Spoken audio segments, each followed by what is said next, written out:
Bande passante. L'info décryptée, un podcast de la Provence et Radio Star. Éric Miguet. C'était un garçon plein de vie, un adolescent blagueur, rieur, gaffeur aussi, disaient ses proches, un garçon au destin hors du commun, un jeune de 14 ans frappé par la foudre un après-midi de mars 2007 à Traits dans les Bouches-du-Rhône. Après 14 ans de lutte pour survivre, de combat par ses parents pour lui trouver une prise en charge adéquate, Robin Richard est décédé. La fin d'une histoire tragique, mais une histoire aussi héroïque. Une histoire que nous avons décidé de vous raconter avec les journalistes de la Provence qui ont suivi pendant des années le parcours de Robin Richard et de sa famille. Le garçon frappé par la foudre, c'est le thème de ce nouveau Bande passante. Bande passante, l'info décryptée. Et pour commencer, je reçois Laurent Alexandre, journaliste à Vitrolles en 2007. Laurent, il y a 14 ans, nous sommes le jeudi 29 mars. Un groupe de collégiens de Vitrolles en classe verte part faire du VTT près de Traits. Ils font une halte près d'un moulin. Le temps est couvert. Et que se passe-t-il ? Il y a l'orage qui commence à gronder, il ne pleut pas encore, et il est 16h30 quand il y a un éclair qui frappe le groupe, et le petit Robin est frappé en une fraction de seconde, et il s'affale sur le sol. Paniqué, le groupe se précipite auprès de Robin. Son professeur d'EPS tente de le réanimer. Il y a le professeur d'EPS Max Blanc qui prodigue le premier soin à Robin, qui est affalé sur le sol, qui lui fait un massage cardiaque. Les spécialistes diront plus tard qu'il lui a sauvé la vie. Laurent, sait-on ce qu'a subi Robin lors de cet impact de foudre ? Les spécialistes diront qu'il a été électrisé. Électrisé, c'est quand l'électricité, quand le courant électrique passe à travers le corps. Les chiffres font froid dans le dos, sans mauvais jeu de mots, mais il s'est pris jusqu'à 2 millions de volts, 25 000 ampères, soit un courant de 30 000 degrés. 30 000 degrés, c'est 15 fois plus que la lave d'un volcan, par exemple, pour vous donner un ordre d'idée. C'est absolument incroyable. Et malgré un choc pareil, le jeune Robin Richard survit. Un vrai miracle qui aurait, selon son père, une explication. Et le papa de Robin, Bruno, qui s'est énormément renseigné sur ce phénomène-là, dira qu'il a été sauvé d'une mort soudaine parce qu'il était en nage après avoir fait du VTT et en fait le courant électrique a été canalisé par les gouttes de sueur. Ce qui expliquerait pourquoi il est pas mort sur le coup. Reste que Robin est dans un état critique, il est transporté aux urgences de la Timone. Prise en charge, l'adolescent est dans le coma. Que disent les médecins sur son état ? À l'époque, ça on s'en souvient, c'est ce qu'on avait écrit dans nos premiers articles, tous les spécialistes s'accordaient sur le fait qu'il allait rester plongé dans un coma éternel. Mais deuxième miracle dans l'histoire de Robin Richard, au bout de 18 mois, il sort du coma. Et tout de suite, il montre des signes comme quoi son cerveau est pas intact, bien évidemment, mais qu'il communique, qu'il entend. Physiquement, comment il est alors ? Comme un tétraplégique, il ne bougeait pas, il avait, puis ça sera un long combat de la famille. Robin, en fait, c'est comme s'il avait en recevant cette foudre, il est resté pétrifié dans ce corps d'un gamin de 14 ans. Et on peut d'autant plus le voir qu'il a un frère jumeau qui s'appelle Maxime, qui lui grandira, c'est devenu un grand gaillard d'ailleurs, un beau jeune homme. Et le petit Robin, donc son frère jumeau, qui était son alter ego, lui restera comme pétrifié dans un corps, il ne vieillira presque pas, grandira pas. Le choc de la foudre a impacté sa mâchoire aussi. Sa mâchoire qui malheureusement restera grande ouverte, il a la mâchoire complètement bloquée, il ne peut plus la fermer, donc il a la bouche tout le temps ouverte, il ne peut pas déglutir, il peut pas avaler sa salive, donc il ne peut pas manger. C'est pour ça qu'il est resté sous sonde. Alors il sera opéré plus tard par le spécialiste mondial de la greffe, le professeur Lantieri. Mais même ces opérations, il en subira plusieurs, ne lui permettra pas de retrouver l'usage de sa bouche. Mais malgré ces handicaps, la famille de Robin Richard ne perd pas espoir et continue de le stimuler, comme le prouve cet enregistrement réalisé par les parents. Ça serait bien que tu bouges ta main, Robin, pour approcher le ballon. Vas-y, encore. Et tu touches ton nez. Encore. T'y es presque, pas encore, Robin. Très bien. Très bien. Super, mon chéri. Très Super. Bien. Allez, Il fera une série de tests qui avait été déterminante, c'était à Montpellier, en juin 2011. Il y a le professeur Jacques Touchon, qui est une sommité en neuropsychologie, qui lui fait passer une série de tests qui démontrent que, donc je crois que c'était une série de 16 questions précises, assez difficiles certaines, où Robin communiquera par le biais de son poing, 2 fois pour dire non, 1 fois pour dire oui, répondra à une série de 16 questions qui démontrera que Robin était tout à fait éveillé. La preuve pour Annick et Bruno, les parents de Robin, que le combat vaut d'être mené, que l'état général de Robin peut évoluer. Laurent Alexandre, sur quoi se basent les parents pour alerter le corps médical ? Il a fait des progrès musculaires et sa maman n'a eu de cesse de dire un jour, elle disait donc comme un leitmotiv, un jour Robin marchera à nouveau. Ça, il le disait tout le temps. Ouais, il le disait tout le temps comme un espoir. Que Robin était encore une fois parfaitement conscient et le combat c'était de retrouver le corps d'avant. Bande passante, l'info décryptée. Mais dans ce dossier, rien n'est simple, faute de diagnostic précis sur le cas de Robin Richard. Le corps médical le transfère de service en service, de centre hospitalier en centre hospitalier. Cela dure des années. De leur côté, les parents ne cessent d'alerter. Bruno, c'est un homme déterminé.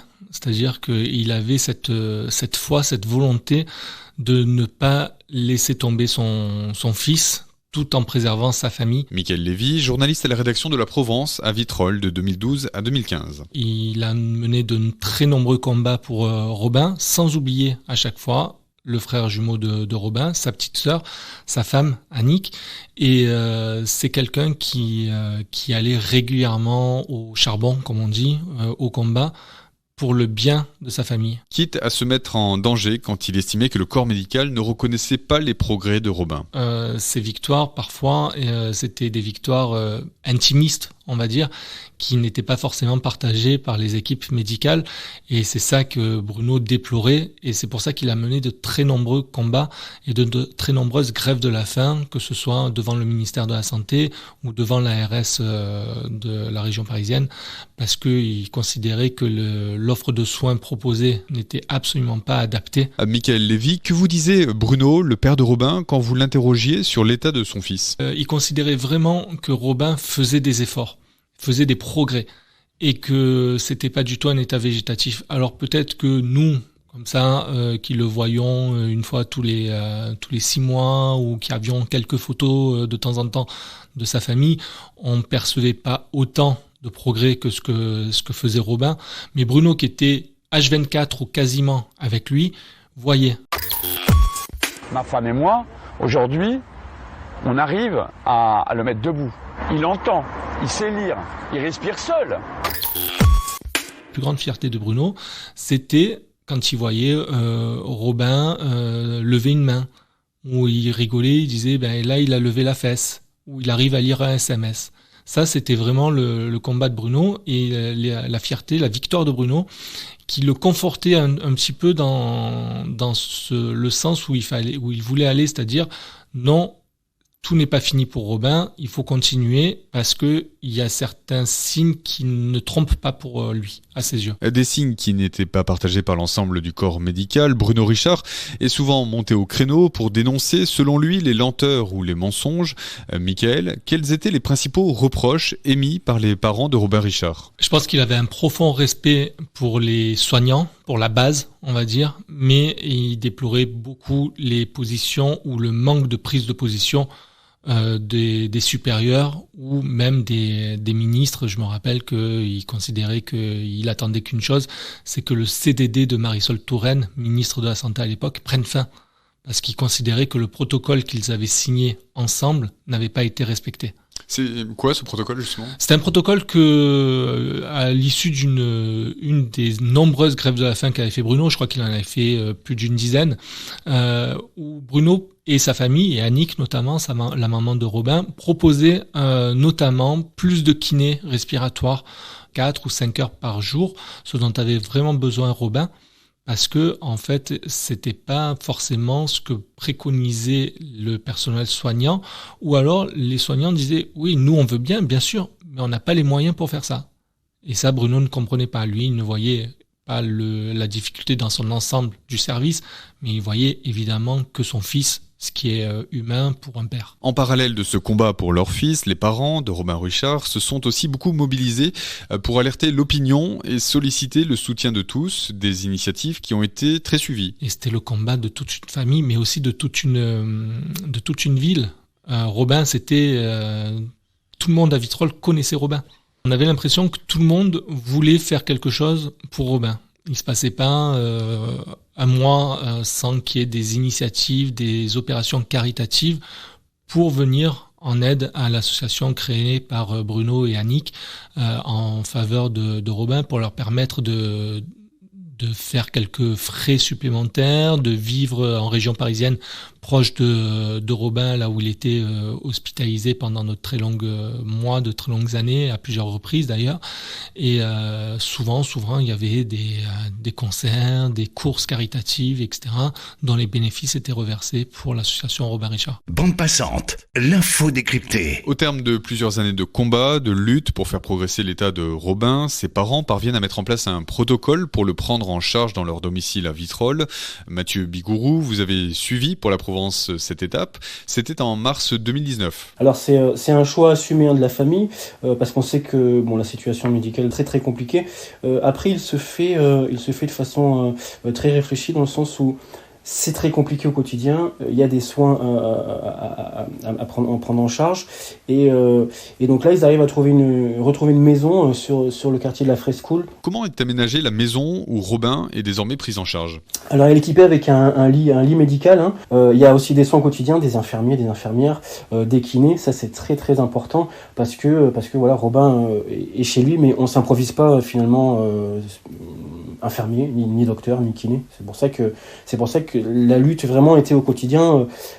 Voilà, il est revenu, mais on maintient quand même une qualité de soins top niveau, quoi. Les mois passent, mais Mathieu, vous apprenez que l'état de Robin nécessite parfois encore des séjours dans les hôpitaux. En 2021, son état s'est aggravé. Il s'est aggravé parce que de toute façon, c'est ce qui lui est arrivé est terrible, et le quotidien est très très compliqué. Il va à l'hôpital, il peut attraper des microbes, enfin des virus, donc il faut une vigilance accrue au quotidien, et c'est ce qui d'ailleurs c'est malheureusement ce qui s'est passé vers la fin de sa vie. Robin est tombé dans le coma. Le vendredi 1er octobre 2021, le combat de Robin se termine. Après 14 ans de lutte, son corps a lâché prise. À l'âge de 28 ans, Robin est parti, entouré de sa famille. Ses obsèques ont eu lieu au début du mois d'octobre à l'église du Bon Pasteur de Vitrolles. Mathieu, vous y étiez le lendemain dans la Provence.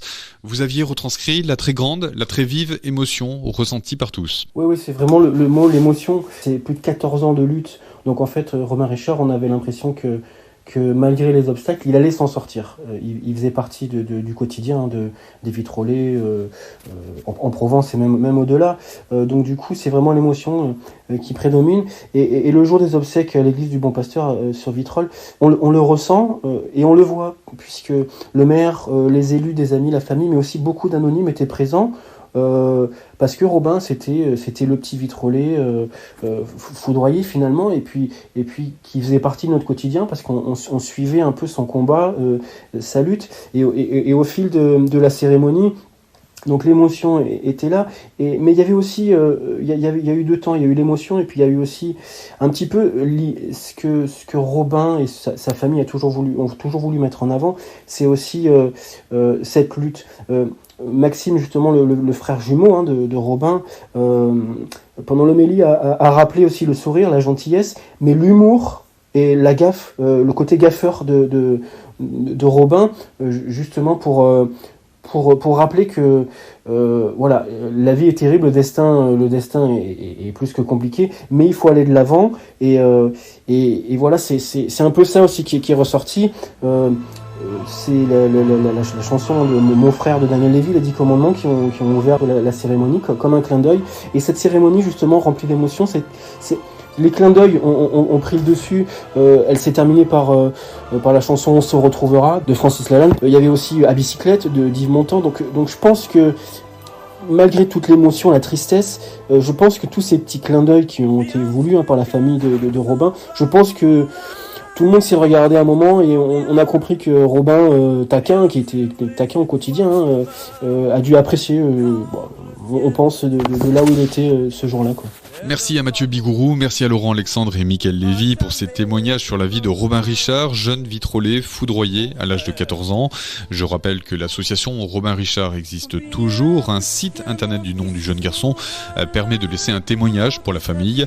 Merci d'avoir écouté ce nouvel épisode de Bande Passante, un podcast à retrouver sur les différentes plateformes comme Deezer, Apple Podcast ou encore Spotify. C'est tout notre amour qui s'éloigne des rives et se perd, mon frère. Tout s'oublie, chacun avec sa peine, que le temps nous reprenne